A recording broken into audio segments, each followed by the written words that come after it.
गीता ज्ञान। अच्छे लोगों की श्री कृष्ण परीक्षा जरूर लेते हैं, परंतु साथ कभी नहीं छोड़ते हैं, और बुरे लोगों को बहुत कुछ देते हैं, परंतु साथ कभी नहीं देते हैं। जिंदगी में दो लोगों का होना बहुत जरूरी है। एक श्री कृष्ण जो ना लड़े फिर भी जीत पक्की कर दे, और दूसरा कर्ण जो हार सामने हो फिर भी साथ ना छोड़े। तुम करता वही है जो तुम चाहता है, फिर होता वही है जो मैं चाहता हूँ। फिर तुम कर वही जो मैं चाहता हूँ, फिर होगा वही जो तुम चाहता है। भगवान कहते हैं, मैं किसी के भाग्य का निर्माण नहीं करता हूँ और ना ही किसी के कर्मों का फल लेता हूँ। जो जैसा कर्म करता है वैसा ही फल पाता है। मैं सभी प्राणियों को समान रूप से देखता हूँ, ना कोई मुझे कम प्रिय है और ना ही अधिक, लेकिन जो मेरे प्रेम पूर्वक आराधना करते हैं वो मुझे अति प्रिय हैं और मैं उनका ध्यान रखता हूँ।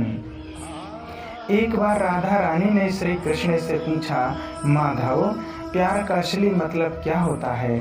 श्री कृष्ण ने हंसकर कहा, राधे, जहाँ मतलब होता है वहाँ प्यार ही कहाँ होता है। श्री कृष्ण कहते हैं, जिस व्यक्ति को आपकी कद्र नहीं, उसके साथ खड़े रहने से अच्छा है आप अकेले रहें। हर कीमती चीज को उठाने के लिए हमें झुकना ही पड़ता है। माँ और पिता का आशीर्वाद भी इनमें से एक है। स्वार्थ से रिश्ते बनाने की कितनी भी कोशिश करो वह कभी नहीं बनते हैं, और प्रेम से बने रिश्तों को कितना भी तोड़ने की कोशिश करो वह कभी नहीं टूटते हैं। जब हमारा मन कमजोर होता है तो परिस्थितियाँ समस्या बन जाती हैं, और जब मन स्थिर होता है तब परिस्थितियाँ चुनौती बन जाती हैं, और जब हमारा मन मजबूत होता है तब परिस्थितियाँ अवसर बन जाती हैं। समय यही सिखाता है कि जिंदगी किसी का इंतजार नहीं करती और ना ही किसी के लिए रुक सकती है।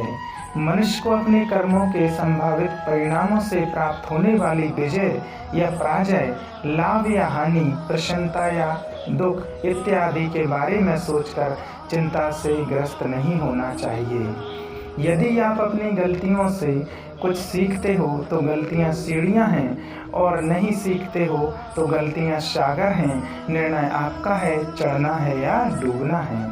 समस्याएं इतनी ताकतवर नहीं होती हैं जितना कि हम उन्हें मान लेते हैं। कभी सुना है कि अंधेरे ने सुबह को होने ही नहीं दिया। सबसे समझदार और स्थिर बुद्धि वाला व्यक्ति वही है जो सफलता मिलने पर अहंकार में नहीं आता और विफल होने पर गम में नहीं डूब जाता।